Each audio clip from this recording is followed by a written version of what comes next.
جی بالکل، آپ دیکھ رہے ہیں اس ٹائم سامنے احتجاج چل رہا ہے اور لوگوں کو بہت زیادہ مشکلات کا سامنا کرنا پڑ رہا ہے۔ ان کا ایک اور بھی بات ہے کہ پشتون آباد کو پشتون برباد بنایا گیا ہے۔ اس حوالے سے ہم بات کرتے ہیں مزید اپنے بھائیوں سے۔ جی اپنا نام بتائیں۔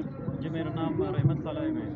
اچھا یہ بتائیے، جو پشتون آباد کو آپ لوگ پشتون برباد کہہ رہے ہیں، کیا وجوہات ہے کہ یہ آپ لوگوں نے نام دیا ہوا ہے؟ یہ اس طرح کے ہے کہ ہمارے علاقے سے تقریباً 20 سالوں سے کس طرح سیاست ہو رہا ہے، کیا آج تک ہمارے علاقے میں اپنا ایک نمائندہ نہیں آیا ہوا ہے، کیونکہ ہمارے علاقے پر ایک دفعہ منسٹر عبدالخالق ہزارہ تھا، جو اس نے سارا کام اپنے علاقے پر کیا ہوا، ہمارے علاقے پر فوکس کر لیا، اور اس کے باوجود اسماعیل گجر بھی ہمارے علاقے پر آیا ہوا ہے۔ ابھی اس طرح ہے کہ ہمارے علاقے میں علاقے کے ایک نمائندہ ایم پی آیا ہوا ہے جولی نورزی، اس سے ہم لوگ توقع رکھتے ہیں، خاص طور پر ہمارا جب گرمی میں جب بجلی کا مسئلہ ہے، اور سردی میں خاص ابھی سردی میں جب گیس کا مسئلہ آ رہا ہے، تو ابھی بالکل گیس ہے نہیں 3 مہینوں سے، اس کے باوجود 60,000